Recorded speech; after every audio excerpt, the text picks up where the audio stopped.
नमस्कार दोस्तों, आप सभी का प्लेटफॉर्म अड्डा में स्वागत है। चलिए शुरू करते हैं। तो दोस्तों आज हम आपके लिए लेकर आए हैं डेली करंट अफेयर्स पर आधारित एक बहुत ही महत्वपूर्ण क्विज। जैसा कि आप सब जानते हैं, किसी भी प्रतियोगी परीक्षा में सफलता के लिए करंट अफेयर्स की जानकारी कितनी जरूरी है। बिल्कुल, करंट अफेयर्स सिर्फ तथ्य नहीं है, ये आपको दुनिया में हो रही घटनाओं से जोड़ते हैं और आपकी विश्लेषणात्मक क्षमता को भी बढ़ाते हैं। और रोजाना अभ्यास करने से आप परीक्षा के दिन बाकी लोगों से यकीनन एक कदम आगे रहेंगे। तो चलिए पूरे जोश और ऊर्जा के साथ आज के इस ज्ञानवर्धक सफर की शुरुआत करते हैं। अपनी नोटबुक और पेन तैयार रखें। ठीक है, तो आज का पहला प्रश्न लेते हैं। अंतर्राष्ट्रीय महिला एवं बालिका विज्ञान दिवस कब मनाया गया है? बहुत जरूरी सवाल है ये।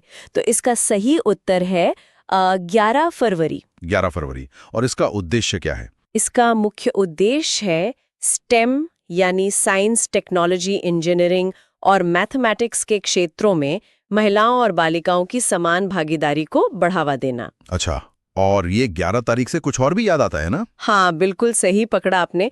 देखिए, यही तो लिंकिंग तकनीक है। 11 तारीख से हमें याद रखना है 11 अक्टूबर। 11 अक्टूबर यानी अंतर्राष्ट्रीय बालिका दिवस। जी, और एक और 11 है, 11 जुलाई यानी विश्व जनसंख्या दिवस। बहुत बढ़िया, तो एक ही तारीख से 3 महत्वपूर्ण दिन जुड़ गए। हाँ, और हम फरवरी की बात कर रहे हैं तो एक छोटा सा रिवीजन कर लेते हैं। 1 फरवरी को भारतीय तटरक्षक दिवस। 2 फरवरी विश्व आर्द्रभूमि दिवस। 4 फरवरी, ये बहुत महत्वपूर्ण है, विश्व कैंसर दिवस और साथ ही अंतर्राष्ट्रीय मानव बंधुत्व दिवस। 7 फरवरी को राष्ट्रीय अश्वेत HIV एड्स जागरूकता दिवस। और 10 फरवरी को विश्व दलहन दिवस। क्या बात है! इस तरह से लिंक करके याद रखने से चीजें दिमाग में बैठ जाती हैं। बिल्कुल। चलिए अब अगले प्रश्न की ओर बढ़ते हैं। हमारा अगला सवाल है, कौन भारत का सबसे बड़ा ऊन उत्पादक राज्य बनकर उभरा है? तो इसका सही जवाब है राजस्थान। राजस्थान। अच्छा, और ये कितना उत्पादन करता है? आपको जानकर शायद हैरानी हो, लेकिन भारत के कुल ऊन उत्पादन का लगभग 47%। 47%। जी, अकेले राजस्थान करता है। ये तो बहुत बड़ा आंकड़ा है। जी। और राजस्थान की बात हो रही है तो और भी कई चीजें हैं जो हाल में खबरों में रही हैं। हाँ बिल्कुल, राजस्थान क्षेत्रफल की दृष्टि से तो सबसे बड़ा राज्य है ही। हाल ही में वहाँ की एक NGO एजुकेट गर्ल्स को रमन मैग्सेसे से पुरस्कार भी मिला है। और रामसर साइट्स को लेकर भी कुछ अपडेट है शायद? जी, वहाँ की सिलिसेट झील, मैनार गांव और खेचन गांव को रामसर साइट का दर्जा दिया गया है। बहुत खूब। और एक और दिलचस्प बात, सांगरी बीन को GI टैग भी मिला है। सांगरी बीन, ये तो वहाँ की खासियत है। बिल्कुल, और अलवर जिले में एक नया जैविक पार्क भी खुला है। वैसे अलवर भारत का पहला पूर्ण बीमाकृत जिला भी घोषित हुआ है। ये सब बहुत महत्वपूर्ण पॉइंट्स हैं। और राष्ट्रीय उद्यानों के बारे में क्या? देखिए, राजस्थान में सरिस्का, रणथंभौर, केवलादेव घाना पक्षी विहार और मुकुंदरा हिल टाइगर रिजर्व जैसे प्रमुख राष्ट्रीय उद्यान हैं। जानकारी का खजाना ये तो। चलिए अब थोड़ा आगे बढ़ते हैं। जी। अब एक बहुत ही महत्वपूर्ण योजना से जुड़ा सवाल। किस राज्य सरकार ने लखपति बेटिया योजना शुरू की है? इसका सही उत्तर है दिल्ली। दिल्ली सरकार की ये योजना है। जी हाँ, ये योजना बालिकाओं में शिक्षा को प्रोत्साहन देने के लिए है। और इसमें होता क्या है? इसमें जन्म से लेकर स्नातक तक की पढ़ाई पूरी करने पर, मतलब अलग-अलग चरणों में वित्तीय सहायता दी जाती है। और कुल कितनी सहायता मिलती है? स्नातक पूरा करने पर कुल 1 लाख रुपए की सहायता मिलती है। ये तो बहुत अच्छी पहल है। बिल्कुल। और दिल्ली की बात करें तो वहाँ के उपराज्यपाल विनय कुमार सक्सेना हैं और हाल ही में एम्स दिल्ली में रोबोट की मदद से भारत का पहला किडनी प्रत्यारोपण भी हुआ है। वाह, टेक्नोलॉजी का बेहतरीन इस्तेमाल है। जी। चलिए अब एक अंतर्राष्ट्रीय सूचकांक से जुड़ा सवाल। ट्रांसपेरेंसी इंटरनेशनल द्वारा जारी भ्रष्टाचार धारणा सूचकांक 2025 में कौन शीर्ष पर रहा? भ्रष्टाचार सूचकांक, इसमें हमेशा की तरह शीर्ष पर रहा है डेनमार्क। डेनमार्क। और भारत की रैंक क्या रही इसमें? देखिए, टॉप 3 देश हैं डेनमार्क, फिनलैंड और सिंगापुर, और भारत की रैंक 91वीं है। 91वीं। अच्छा। और डेनमार्क की बात हो रही है तो वहां से जुड़ा एक और तथ्य है। हाँ, बहुत दिलचस्प। डेनमार्क पारंपरिक डाक सेवा को बंद करने वाला दुनिया का पहला देश बन गया है। मतलब पूरी तरह से बंद कर दिया? जी, पूरी तरह से। ये तो एक युग के अंत जैसा है। सही कहा। चलिए अब अंतर्राष्ट्रीय घटनाओं पर ध्यान देते हैं। 2 दिवसीय road to AI impact summit 2026 का आयोजन कहाँ किया गया है? इसका आयोजन किया गया है दुबई में। दुबई, ठीक है। अगला प्रश्न, भारत और कौन सा देश स्थानीय मुद्राओं में द्विपक्षीय व्यापार को बढ़ावा देने के लिए सहमत हुए हैं? इसका सही उत्तर है मलेशिया। मलेशिया, मतलब अब डॉलर पर निर्भरता कम होगी। बिल्कुल, यही इसका मुख्य उद्देश्य है। और मलेशिया की राजधानी कुआलालंपुर है और प्रधानमंत्री अनवर इब्राहिम। और मलेशिया से जुड़ा एक सैन्य अभ्यास भी हुआ था हाल में। हाँ, हरीमू शक्ति सैन्य अभ्यास जो राजस्थान में ही हुआ था। अच्छा, ये भी राजस्थान में हुआ। जी। और मलेशिया 2025 में आसियान समिट की मेजबानी भी करेगा। बढ़िया। चलिए अब अगले सवाल पर। अमेरिका और किस देश के बीच बडी स्क्वाड्रन नामक संयुक्त हवाई अभ्यास शुरू किया गया? ये अभ्यास अमेरिका और दक्षिण कोरिया के बीच शुरू हुआ है। दक्षिण कोरिया। जी, और जब भी दक्षिण कोरिया की बात आती है तो एक लाइन जरूर याद रखनी चाहिए। कौन सी? 30th parallel.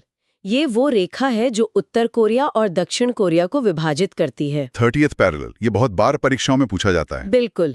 और दक्षिण कोरिया से जुड़ी कुछ और खबरें भी हैं, जैसे वहाँ दुनिया का पहला व्यापक एआई कानून पारित हुआ है। अच्छा। हाँ, और उन्होंने स्कूली कक्षाओं में फोन पर राष्ट्रीय व्यापी प्रतिबंध भी लगा दिया है। ये एक बड़ा कदम है। जी। अब श्रोताओं के लिए एक सवाल। जैसा कि हमने बताया, दक्षिण कोरिया की पूर्व प्रथम महिला को सजा हुई थी। क्या कमेंट्स में बताया जा सकता है कि उन्हें क्यों और कितने साल की सजा हुई? जरूर। चलिए अब कुछ राष्ट्रीय समाचारों की ओर बढ़ते हैं। हाँ। किसने बिहार विधानसभा में राष्ट्रीय ई विधान एप्लीकेशन का अनावरण किया? इसका अनावरण लोकसभा अध्यक्ष श्री ओम बिरला जी ने किया। ओम बिरला, ठीक है। ये पूरी विधानसभा को पेपरलेस बनाने की एक पहल है। अच्छा, अब किताबों पर आते हैं। हाँ। हाल ही में लॉन्च की गई ए माटी कथा कहे और Bakshi Jagabandhu the great commander नामक किताबें किसके द्वारा लिखी गई हैं? ये दोनों किताबें लिखी हैं विश्वभूषण हरिचंदन जी ने। विश्वभूषण हरिचंदन, ये तो राज्यपाल भी रहे हैं। जी हाँ, ये आंध्र प्रदेश के पूर्व राज्यपाल रहे हैं। और हाल ही में और भी कई किताबें आई हैं, उनका एक छोटा सा रिवीजन हो जाए। इसका जवाब भी कमेंट्स में जरूर दें। जरूर, लिखने से ज्ञान स्थायी होता है। बिल्कुल। अब पर्यावरण से जुड़ा एक रोचक प्रश्न। किस राज्य में लिरियोथिमिस कैरोलेंसिस नामक नई ड्रैगन फ्लाई प्रजाति की खोज हुई? इसके तो नाम में ही जवाब छुपाए। हाँ, कैरोलेंसिस मतलब केरल। जी बिल्कुल, इसकी खोज केरला में हुई है। और केरल को नारियल की भूमि भी कहते हैं ना? कहते तो है, लेकिन नारियल का सबसे बड़ा उत्पादक कर्नाटक है। केरल रबर और काली मिर्च का सबसे बड़ा उत्पादक है। अच्छा, ये एक जरूरी बात है। हाँ, और केरला में हाल ही में आक्रामक पौधों की पहचान के लिए नियोफाइट आईडी ऐप लॉन्च हुआ है। और वहाँ का राज्य सूक्ष्म जीव किसे घोषित किया गया है? वैसिलिस सबटिलिस को। ठीक है। हाँ। अब अगला प्रश्न। किस देश के अजगर ने सबसे लंबे जंगली सर्प के रूप में गिनीज वर्ल्ड रिकॉर्ड बनाया है? ये रिकॉर्ड बनाया है इंडोनेशिया के एक अजगर ने। और इसकी लंबाई कितनी है? इसकी लंबाई है 7.22 मीटर। बाप रे, बहुत लंबा है तो। जी। और इंडोनेशिया दुनिया का सबसे बड़ा द्वीप समूह है और नारियल उत्पादन में शीर्ष पर भी है। बहुत खूब। अब एक और महत्वपूर्ण सवाल पूछिए। आई लिव कनेक्ट नामक दुनिया का पहला doctor led AI powered health care ecosystem किस देश में लॉन्च किया गया? ये हमारे लिए बहुत गर्व की बात है। इसे भारत में लॉन्च किया गया है। भारत में? ये तो बहुत बड़ी खबर है। जी हाँ, ये एक सब्सक्रिप्शन आधारित मॉडल है। और ये काम कैसे करता है? इसमें मरीजों को 2 डिवाइस दी जाती हैं, एक हाथ में और एक हार्ट के पास। इससे डॉक्टर लगातार उनकी निगरानी कर सकते हैं और एआई किसी भी खतरे का पहले ही पता लगा लेता है। मतलब ये बचाव पे ज्यादा ध्यान देता है। बिल्कुल, ये प्रिवेंटिव हेल्थ केयर का एक बेहतरीन उदाहरण है। और भारत से जुड़े कुछ और रैपिड फायर तथ्य हो जाएं। जरूर। यूपीआई दुनिया का सबसे बड़ा रियल टाइम पेमेंट सिस्टम बन गया है। हेनले पासपोर्ट इंडेक्स 2026 में भारत 80वें स्थान पर। भारत में साक्षरता दर बढ़कर 80.9% हो गई है। कुल रामसर स्थलों की संख्या अब 98 हो गई है। वर्ल्ड प्रेस फ्रीडम इंडेक्स में हम 151वें स्थान पर हैं। और भारत ब्रिक्स 2026 समिट की मेजबानी करेगा। बहुत अच्छे। बहुत अच्छा। अब देखते हैं कि पिछली क्लास से कितना याद रखा है। मैं पिछली वीडियो के प्रश्न का उत्तर बताती हूँ। हाँ, ये जरूरी है। प्रश्न था, पढ़ाई विद एआई नामक शिक्षण कार्यक्रम किस राज्य ने शुरू किया? इसका सही उत्तर था हिमाचल प्रदेश। जी, हिमाचल प्रदेश। और ज्यादातर लोगों ने सही जवाब दिया था। बहुत बढ़िया। अब कुछ वन लाइनर रिवीजन पॉइंट्स। हाँ। उड़ीसा सरकार ने गुटखा पान मसाला पर प्रतिबंध लगाया। भारत में प्योलिंग को हराकर आईसीसी अंडर 19 वर्ल्ड कप 2026 जीता। सोशल मीडिया पर प्रतिबंध लगाने वाला पहला यूरोपीय देश स्पेन बना। गणतंत्र दिवस 2026 की झांकियों में महाराष्ट्र को पहला स्थान मिला। और 72वीं महिला सीनियर राष्ट्रीय कबड्डी टूर्नामेंट हरियाणा ने जीता। शानदार रिविजन। और अब आज का सवाल। आज का प्रश्न है, दुनिया का सबसे बड़ा R&D यानी रिसर्च एंड डेवलपमेंट पर खर्च करने वाला देश कौन बन गया है? बहुत ही दिलचस्प सवाल है।